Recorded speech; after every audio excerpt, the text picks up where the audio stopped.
Hello everyone, this is my lunch. The food left from the morning.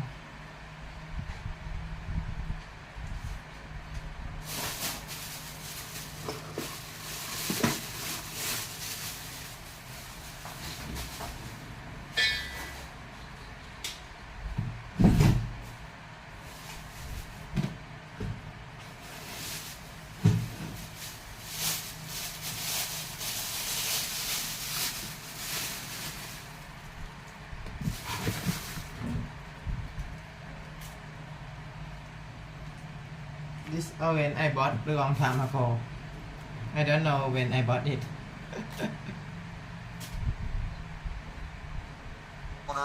He said, I'll give you 5 pfennig per. I cleaned house with his pool every day. Eventually, I gathered 250 marks, which is what it cost for me to buy that Super Nintendo. I went to Kauf.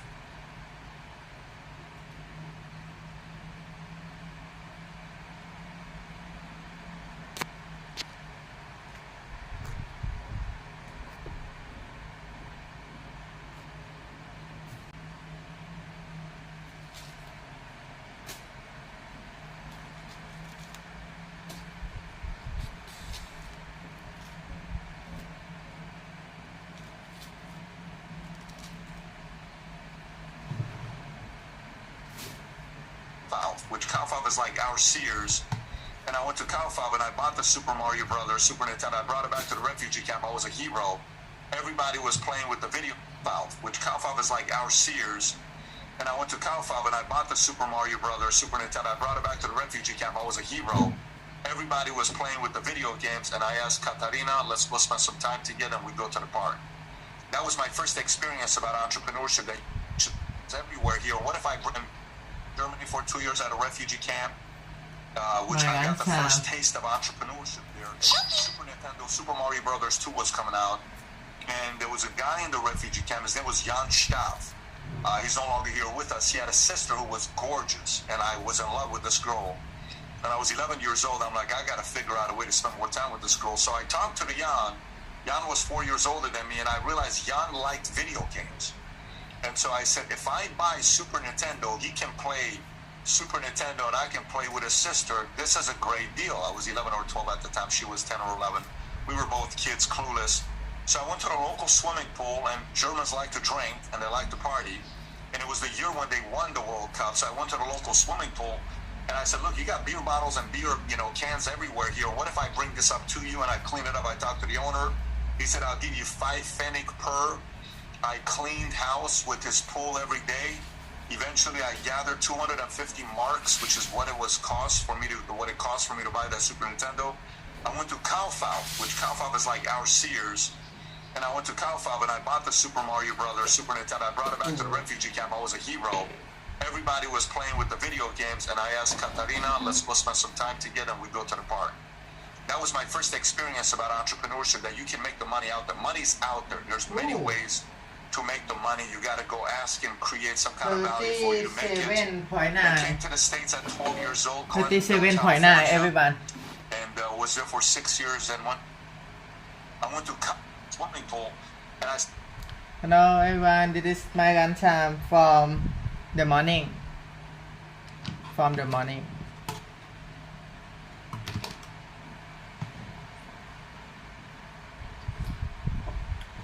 My meal orange.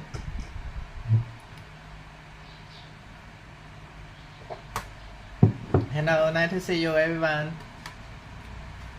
Look, you got beer bottles and beer, cans everywhere here. What if I bring this up to you and I clean it up? I talked to the owner.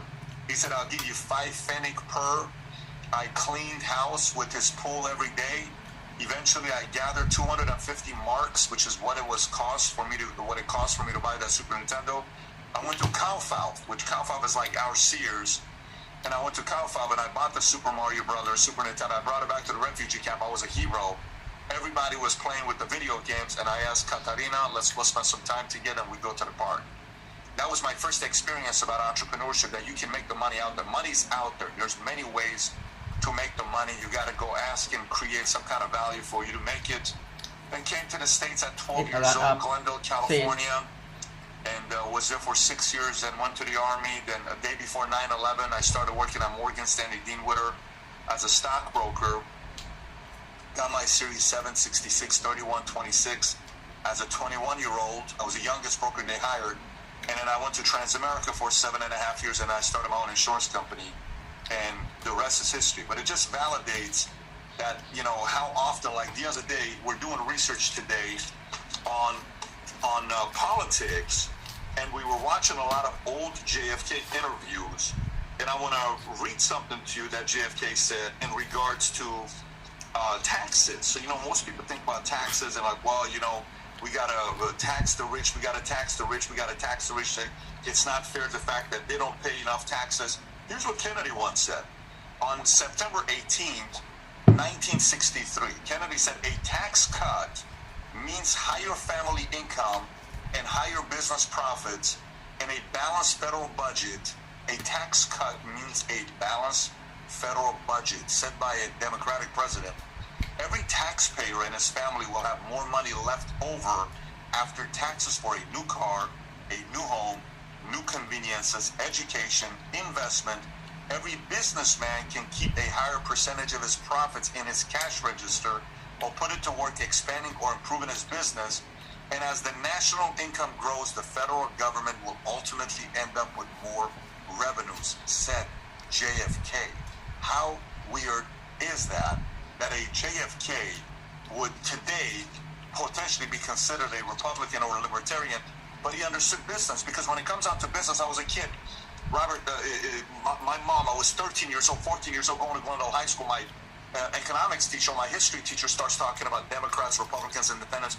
I don't know anything about politics. I come home and I ask my mom, I said, Mom, are we Republicans or are we Democrats? And my mom says, we're Democrats. I said, okay, cool. I said, can you tell me why we're Democrats? She says, because the Democrats are for the poor and Republicans are for the rich. I said, huh? I said, you know what, Mom? She says, what? I said, when I grow up, I want to be a Republican. She said, what do you mean? I said, I hate being rich. I hate being poor. It sucks being poor. I didn't know what Republican meant. What I try to say is, I don't want lunch ticket. I hate welfare checks. I don't want to feel like I'm weak. And, I'm holding a conference call yesterday. One of my guys started talking about the fact that my sales guys don't listen to me. They're not working that hard. What do I do about this? And he's got this voice about himself. I said, stop sounding helpless. You are not helpless. Why do you sound helpless? If you're helpless, the world identifies you as being helpless. I said, can you talk? Yes. Do you speak more than one language? Yes. Can you hear me? Yes. Can you see me? Yes. If you touch me, will you feel me? Yes. Can you taste food? Yes. Can you hear music? Yes. You're so gifted. You don't need to feel helpless. This helpless mentality is so unattractive. Nobody likes a helpless mentality. So half the battle is, for folks that sometimes are coming from other countries and we're immigrants, your family, my family, when you come to a country like this, I was speaking at a school last week, and one of the guys got up on stage and he felt like guilty talking about America's the greatest country in the world. He says, look, we're not perfect, but we are one of the best countries in the world. And I'm like, how do I say something without stepping on this guy, because he's the headmaster? So I get up on stage, I say, first of all, let me applaud the headmaster. Fantastic message. Thank you for your service. But, from a guy that lived in Iran for 10 years, 2 years in Germany at a refugee camp, and I haven't been in America, served the military, gone from being poor to middle income to low income to upper class to, now worth a few hundred, whatever where I'm at this phase of my life at 43. I said, I'm here to tell you America's the greatest country in the world. Not one of the greatest, not a top 10 greatest, not top 5. It is the greatest country in the world. And one guy says, how do you measure the greatest country in the world? I said, it's very simple for me. He said, well, how do you do it? I said, well, here's a question for you. He says, what's that? I said, before I give you my measurement, you tell me how you measure. Well, I think it's based on happiness. How do you measure happiness? You want to be happy? Go on an island, go to Belize. You'll be happy. Does that mean Belize is the best country in the world? Well, no. I guess the best country in the world is the fact that the country is very transparent. Okay, let's just say you're my country, we're broke, we have nothing, we have a weak military, and I transparently tell you we're broke, we have no military, no business, everyone's dying, but I'm transparent. Does that mean it's the greatest country in the world? Well, I haven't been in America, served the military. Now, first of all, let me applaud the head my family. When you come to a country like this, you taste food, yes. Can you hear music? Yes, you're so gifted. You don't need to feel helpless. This helpless mentality is so unattractive. Nobody likes a helpless mentality. So half the battle is, for folks that sometimes are coming from other countries and we're immigrants, your family, my family, when you come to a country like this, I was speaking at a school last week, and one of the guys got up on stage and he felt like guilty talking about America's the greatest country in the world. He says, look, we're not perfect, but we are one of the best countries in the world. And I'm like, how do I say something without stepping on this guy, because he's the headmaster? So I get up on stage, I say, first of all, let me applaud the headmaster. Fantastic message. Thank you for your service. But, from a guy that lived in Iran for 10 years, 2 years in Germany at a refugee camp, and I haven't been in America, served the military, gone from being poor to middle income to low income to upper class to, now worth a few hundred, whatever the, where I'm at this phase of my life at 43. I said, I'm here to tell you America's the greatest country in the world. Not one of the greatest, not a top 10 greatest, not top 5. It is the greatest country in the world. And one guy says, how do you measure the greatest country in the world? I said, it's very simple for me. He said, well, how do you do it? I said, well, here's a question for you. He says, what's that? I said, before I give you my measurement, you tell me how you measure. Well, I think it's based on happiness. How do you measure happiness? You want to be happy? Go on an island, go to Belize. You'll be happy. Does that mean Belize is the best country in the world? Well, no. I guess the best country in the world is the fact that the country is very transparent. Okay, let's just say you're my country, we're broke, we have nothing, we have a weak military, and I transparently tell you we're broke, we have no military, no business, everyone's dying, but I'm transparent. Does that mean it's the greatest country in the world? Well, I guess it's not. So how do you judge a great country? So we're going back and forth, back and forth. Finally, I said, let me change it for you and ask you a question. They said, what's that? I said, how do you judge a great restaurant? She says, reviews? I said, okay, that's one way. I said, well, let me ask you this. It's 12 o'clock lunchtime, weekday. You go to a restaurant, okay? Say four of us go to a restaurant, and at 12:15, you're sitting there for 15 minutes. The place has got 40 tables. You're the only table there, lunchtime, busy. All the other restaurants around you are busy, but this one's not. What do you do 15 minutes into? You're like, guys, we're probably at a bad restaurant. Let's get up and walk out. You leave, right? He says, yes. I said, now, what do you do when you go to a restaurant, and you walk in, there's a 20-minute wait, there's 200 people inside, and any day you go during lunchtime is packed. What do you say about that restaurant? That's a great restaurant. I said, that great restaurant is America, because America leads the world in immigration, and it's not even close. We have 48 million, and the number 2 country only has 10 million. If that was a football score, it'd be 48-10. That's a shellacking is what it is, what America's doing, because the list of people, the line is so long. Millions on top of millions want to come to America. So, and I know this is an international thing. There's people from all around the world. By the way, I will tell you a couple different things. One, you got to have pride in the country you represent. You got to have pride in the religion you represent. You got to have pride in the heritage that you represent. But you also have to understand that the basic fundamentals of freedom apply everywhere. This is why Gorbachev finally brought the wall down. This is why China finally realized they need capitalism. So capitalism works no matter where you are, as long as you leave the freedom upon the people to make a decision for themselves on what kind of a life they want to live. So I don't know if that's what you were looking at, but that's briefly my story. And that's exactly the story. I mean, you and I are like I said, the definition of intelligence is, if you agree with me, you're intelligent. And so I want to thank you, because when I met Kim, she turned me down for 6 months. And if not for sales training, I would never, I just persisted. 6 months. And then when I stepped up the interest in her, I found out she had a great job with an advertising agency in Honolulu. And every guy wanted her. So, I played rugby. And my rugby player said, she'll never go out with you. You're so freaking ugly. And, how friends are. And then one day I found out that she would work in Honolulu. And then in the evening, she had a network marketing business. And she would go and set up her little thing to learn how to sell. And I went, man, this is a woman after my own heart. She's good looking, she's got beauty, she's got brains, and she likes business. And then, the reason I'm here is because I have a great woman. If you have somebody who doesn't like business because you think it's illegal, immoral, unethical, and all that, you pay the price. That's like the price when I was 12 years old, knocking on doors, collecting rent from poor people. They all had excuses. And you and I know that's the biggest death of all, is when you let your excuses run your life.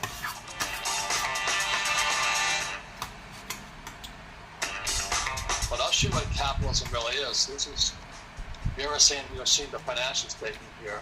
You have income, expense, asset, liability, and employees and self-employed focus here. And then B's and I's, or entrepreneurs like Patrick and myself, focus here. This is called the balance sheet. This is called the income statement. But the big problem here is this word here, tax.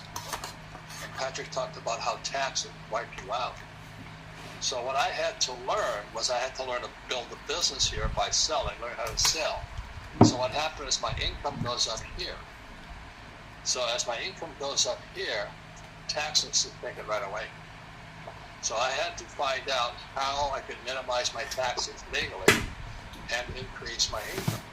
And the way I do that is as an investor. So what happens for me is, let's say I make $1 million here.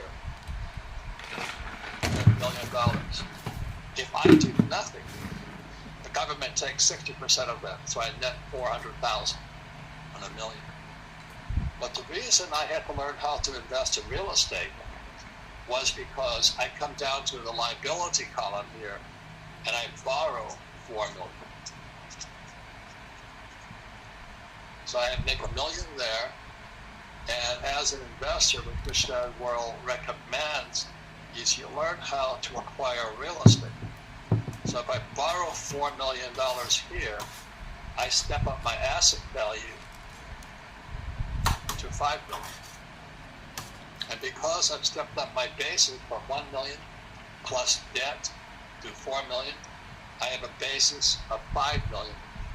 I pay no tax. If you understand that, that's why we teach real estate investing and stock investing and things like that. But of all the asset classes, it's real estate.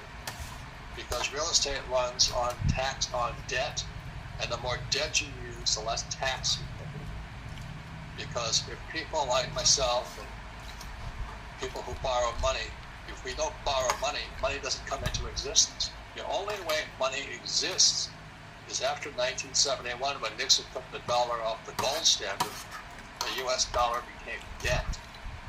So the only way money could be created was for people like me to borrow money. So Ken McElroy and I borrowed $31 million to buy a piece of property in Austin, Texas. So we stepped it up by $31 million. We stepped it up over here to $50 million. And because we have a $50 million asset, the tax laws allow us to pay no taxes, and this income flows into me tax-free. That's capitalism. But they'll never teach you that.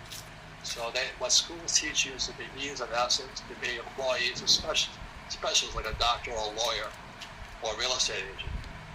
But this is my rich dad taught me, and that's what Patrick Bet-David teaches this guy. So this is real capitalism. And the reason we have Rich Dad's World is so you can learn to do this. Before we came on the air, Patrick and I were talking about one of those nefarious people who's on YouTube all the time.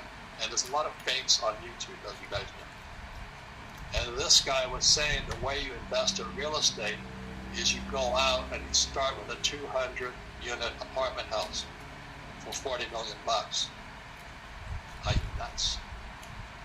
You know, you buy a $40 million apartment house and you make a mistake, you bought the Titanic. You're going to go down with it.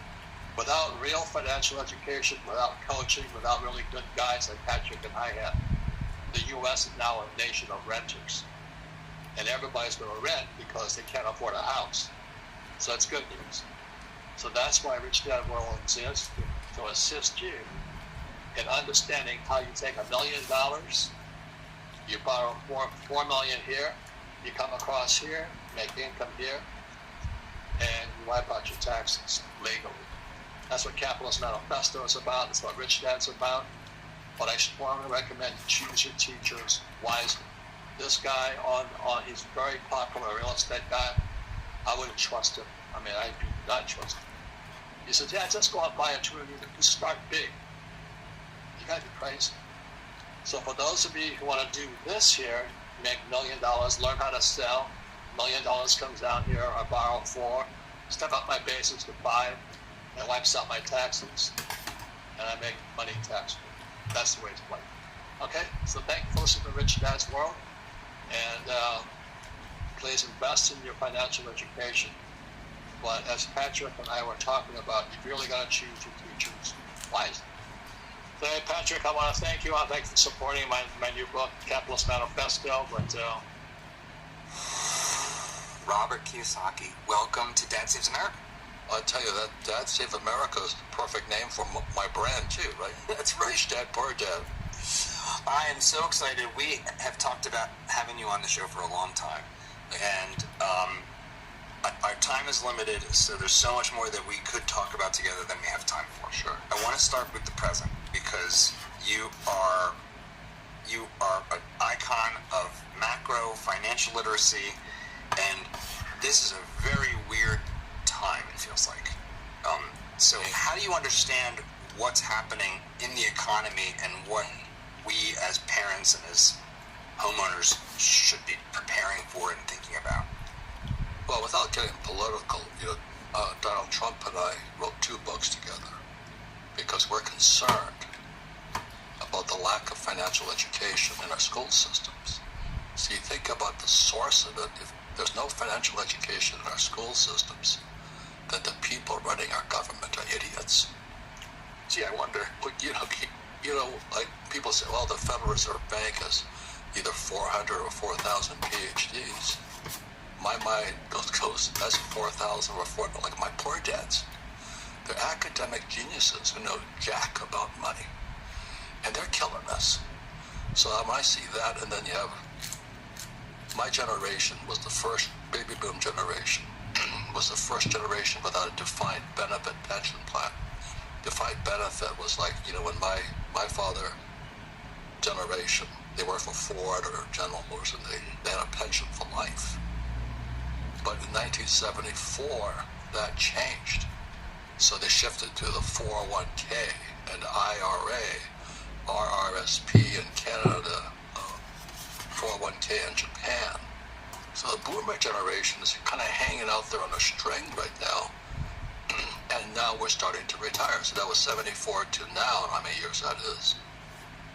But the boomer generation had the easiest time in all history. The economy boomed. Yeah. But now it's about to shift, and I'm afraid the boomer generation might be, out of luck. All right, I'll keep this quick. If you like what you're hearing and want to hear more, don't forget to hit that like button. I feel like isn't really getting talked about is that some people are talking about our demographics shifting, but we do have this pending sort of financial catastrophe, which is it seems like worldwide. We've never been in a place where there's so few workers, young people, for so many old people. Yeah. How do you think about what that means for all of us? Well, that's kind of my shared concern. I don't know what's going to happen, but something has to happen. That old saying is, how'd you go bankrupt, slowly and then fast? The speed's about to go fast right now, all over the world. You look at Japan. When I was a kid, they were the miracle of Japan. Well, now their yen is worth nothing. And, Japanese aren't the brightest when it comes to money. I'm Japanese, I can say that. 4th generation American Japanese. They print more money than we do. So, that's what I'm saying. So, if our school systems teach us nothing about money, then we have idiots running the show. What is the most important basic fact of, financial literacy that people don't know or don't understand at all? Like, if there's a top confusion or ignorance, what would that be, and help our viewers sort of understand? Well, that's all I did in Rich Dad, Poor Dad. My poor dad was the head of education, the state of Hawaii, PhD. He did studies at Stanford, Northwestern, University of Chicago. And he was poor as a church mouse, but he held up his PhD. I said, yeah, that $25 will buy you a cup of coffee. You know what I mean? What good is a PhD? And they get so, so many people who get so attached to a stupid piece of paper. And so my rich dad was my best friend's father, never had an education. And he always said, my banker has never asked me for my report card yet. So what does your banker want to see? So these idiot left-wing academic types go, I went to Stanford, and my banker wants to see my financial statement. My poor dad had no idea what a financial statement is. Most academics have no idea. They don't have financial statements. But to be a capitalist, I run on my financial statement. Because 1971, Nixon took the dollar off the gold standard, and the U.S. dollar became debt. So today, if we stop borrowing money, the economy collapses. Because it's debt. So when this guy, Dave Ramsey's kind of a friend of mine, but we argue with different points of view. He says live debt-free. I said, if we live debt-free, the economy would collapse. Oh, no, it wouldn't, does it? Well, if you study macroeconomics, if we don't borrow, money is created by borrowing money, not working for it anymore.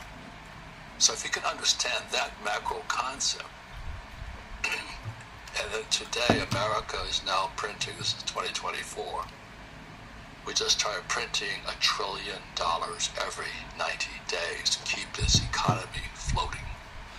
Now, when they stop, that's like Noah's Ark going down, on top of the mountain.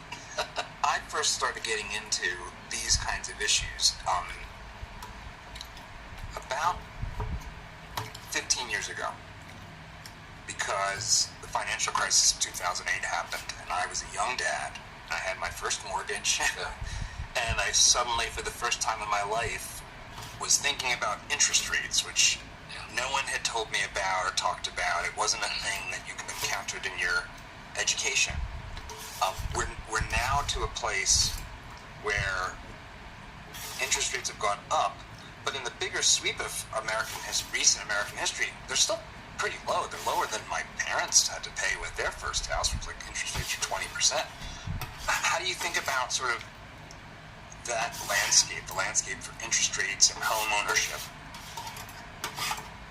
Well, I'm kind of on all coins have three sides, heads, tails, and the edge. So you have Republicans, Democrats, but I stand at the edge, look at both sides. And you have right and left and all this stuff. So when I look at money, you have to see what's invisible. You have to see the other side. And so when the 2008 market hit, like I said, money was dead. What the banks were doing was they were borrowing money and then packaging debt as an asset so they could borrow more money. They're called derivatives. And the average American business or financially illiterate, they don't speak the language of money. When I speak a derivative, that's like if you get an orange, you cut it, you squeeze it. The orange juice is a derivative of the orange. So what a derivative is in 2008 was a derivative of debt made into bigger debt. So the debt accelerated. So Warren Buffett is called derivatives, weapons of mass financial destruction. So I'm sitting there like this, watching it. 2008 comes, it blew. Thank you, God. Thank you. Because when you see the other side, I made more money in the crash than I did when it was going up. So the average person, because they don't have financial literacy, definition of words, and they're taught to just work for money, they don't see the other side. They cannot see what they cannot see. So when the markets crashed in 2008, I borrowed $300 million. You borrowed $300 million? And I bought the best real estate in the world for pennies on a dollar. That's how you get rich. Not by working hard and putting in a stupid 401k full of stocks, bonds, mutual funds, and ETFs. Those are for the peasants. Jeez. You know what I mean? But that's what they tell the kids. Go to school, get a job, work hard. and put your money in a, Okay. in a 401k or an IRA full of stocks, bonds, mutual funds, ETFs. I don't touch that garbage. It's My next guys theme is to go to mission.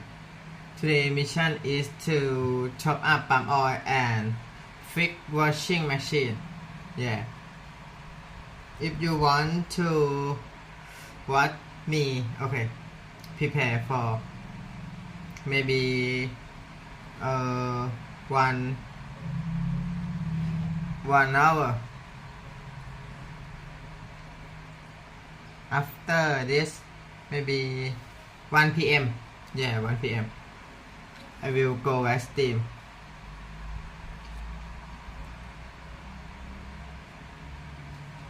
Ooh.